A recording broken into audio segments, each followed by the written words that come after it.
Hi friends, நம்ம இன்னைக்கு பயிற்சி 1 3வது கணக்கு பார்க்க போகிறோம். வீடியோவை ஸ்கிப் பண்ணாமல் பாருங்கள், அப்போ தான் நான் சொல்லித்தரது உங்களுக்கு தெளிவாக புரியும். இப்போ பார்க்கலாம் பாருங்கள்.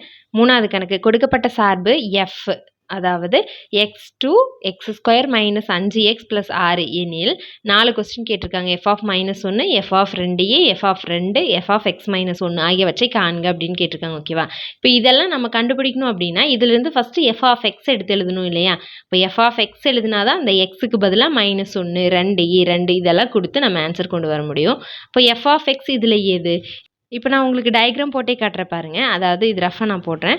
இப்போ இந்த மாதிரி இப்போ 2 கணம் இருக்குன்னு வச்சுக்கோங்க. இப்போ இதில் இங்கே எக்ஸ்ன்னு எடுத்துக்கிட்டா இங்கே எஃப்ங்கிற சார்பு, இங்கே எக்ஸு, இங்கே ஒய்ன்னு சொல்லலாம், இதை எஃப் ஆஃப் எக்ஸ்ன்னு சொல்லலாம். இப்போ அதுதானே அவங்க இங்கே கொடுத்துருக்காங்க, சார்பு எஃப். இந்த சார்பு எஃப்பில் எக்ஸிலிருந்து x² - 5x + 6. ஓகேவா? அப்போது இதிலிருந்து இதுக்கு அப்படின்னா இதில் நம்ம சொல்லணுன்னா எப்படி சொல்லுவோம், எக்ஸிலிருந்து ஒய்க்கு, இல்லைன்னா எக்ஸிலிருந்து எஃப் ஆஃப் எக்ஸுக்குன்னு சொல்லுவோமா? இப்படி சொல்லுவோமா? x2 எஃப் ஆஃப் எக்ஸ் இல்லைன்னா ஒய்ன்னு சொல்லலாம். இப்போ அதே தானே இங்கேயும் கொடுத்துருக்காங்க, x2 இதிலிருந்து இதுக்குன்னு கொடுத்துருக்காங்க. அப்போ இது என்னென்னு எடுத்துக்கலாம், இங்கே பாருங்கள் எஃப் ஆஃப் எக்ஸ்ன்னு எடுத்துக்கலாம். அப்போ இங்கே நம்மளுக்கு எஃப் ஆஃப் எக்ஸுங்கிறது என்ன? F of X equal to x² - 5x + 6. இப்போ எஃப் ஆஃப் எக்ஸ் நம்ம எடுத்து எழுதியாச்சு. இப்போ ஒன்று ஆன்சர் கண்டுபிடிக்கலாம் பாருங்கள். ஃபஸ்ட்டு என்ன கேட்டிருக்காங்க, எஃப் ஆஃப் -1, அதாவது இங்கே எக்ஸுக்கு பதிலாக இங்கே -1 இருக்கு. ஓகேவா? இப்போ எக்ஸுக்கு பதிலாக -1 கொடுக்கணும். அதுதான் first. F of -1 equal to, அப்போ இங்கே எக்ஸுக்கு பதிலாக -1னா இங்கேயும் எல்லா இடத்துலையும் -1 கொடுக்கணுமா எக்ஸுக்கு பதிலாக? அப்போ இங்கே என்ன பண்ணணும், -1 ஸ்கொயர்னு வருமா? -5, இங்கேயும் எக்ஸ் இருக்குது, இப்போ -1 + 6 ஈக்குவல் டு, இங்கே 1 ஸ்கொயர் பண்ணணும். 1 ஸ்கொயர் பண்ணால் 1 1 தான். இங்கே மைனஸ் இருக்குது, மைனஸையும் ஸ்கொயர் பண்ணும்போது -× -+ன்னு ஆயிரும். அப்போ +1 வந்துடும். அடுத்து இங்கேயும் மைனஸ், இங்கேயும் மைனஸ், ரெண்டையுமே பெருக்கணுமா? ப்ராக்கெட்னா ரெண்டையுமே பெருக்கணும். அப்போ 5 5, இங்கேயும் மைனஸ், இங்கேயும் மைனஸ், அப்போ -× +ன்னு ஆயிரும். அப்போ என்னென்னு வரும்? +5ன்னு வரும். அடுத்து +6ன்னு இருக்கா? இப்போ இதெல்லாமே கூட்டணுமா? கூட்டலில் தான் இருக்குது. கூட்டணும் அப்படின்னா இது 6 6 × 6 12. ஓகேவா? எஃப் ஆஃப் -1க்கான ஆன்சர் 12.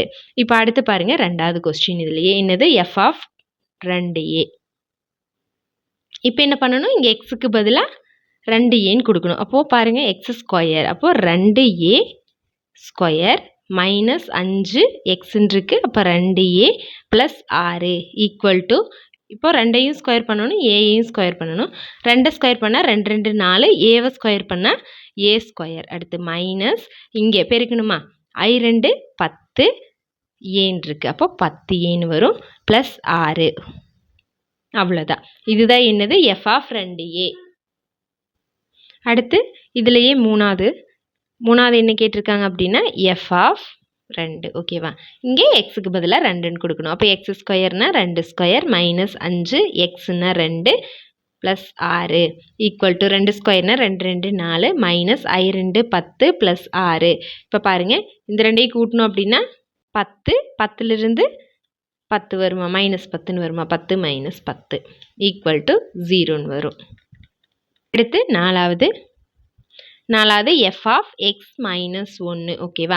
இங்கே எக்ஸுக்கு பதிலாக என்னென்னு கொடுக்கணும், x - 1ன்னு கொடுக்கணும். அப்போது x² அப்படின்னா x - 1 த ஹோல் ஸ்கொயர்னு வருமா? அடுத்து -5, எக்ஸுக்கு பதிலாக x - 1 + 6 ஈக்குவல் டு, இப்போ இங்கே பாருங்கள், a - b the whole square formula மாதிரி இருக்கா? ஓகேவா?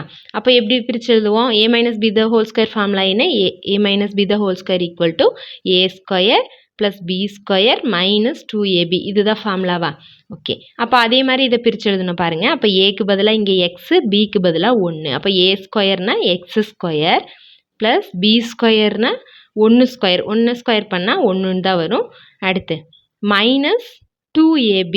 2, ஏங்கிறது எக்ஸு, பிங்கிறது 1. அப்போ அந்த 1 நம்ம பெருக்கும்போது x × 1 எக்ஸ்னே வந்துடும். அதனால் எக்ஸ்ன்னு போட்டுக்கலாம். அதுக்கப்புறம் இங்கே இருக்கிற இந்த மைனஸ், இப்போ என்ன பண்ணணும், இந்த 5ங்கிறது இதுக்கும் பொது தான், இதுக்கும் பொது தான். அப்போ 5 2க்கும் உள்ளே கொண்டு போய் பெருக்கணுமா? அப்போ பெருக்கணும் அப்படின்னா 5 கூட எக்ஸை பெருக்கும்போது என்னென்னு வரும்? 5xன்னு வரும். அடுத்து இதை உள்ளே கொண்டு போகும்போது இங்கே வந்து மைனஸ் இருந்தது, இங்கே ப்ளஸ் இருந்தது, -× மைனஸ்ன்னு போட்டேன். இங்கேயும் மைனஸ், இங்கேயும் மைனஸ், அப்போ -× +ன்னு ஆகும். +5 5. அடுத்து இங்கே 6ன்னு இருக்குது. இப்போ அடுத்த ஸ்டெப்பில் இங்கே x² எக்ஸ் ரெண்டையுமே சேர்த்து எழுதிற பாருங்க. அப்போ இங்கே வந்து -2xன்னு இருக்குது, இங்கே -5xன்னு இருக்குது. அப்போ ரெண்டையுமே கூட்டி மைனஸ்ன்னு போடணுமா? இப்போ ரெண்டையுமே கூட்டணும் அப்படின்னா 2யும் 5யும் கூட்டினா 7xன்னு வரும். அதாவது -7xன்னு வரும். அதுக்கப்புறம் இங்கே +5 +6 +1 இருக்குது. அப்போ இது எல்லாத்தையுமே கூட்டணும் அப்படின்னா 12. அவ்வளோதான். இதுதான் f(x−1)க்கான ஆன்சர்.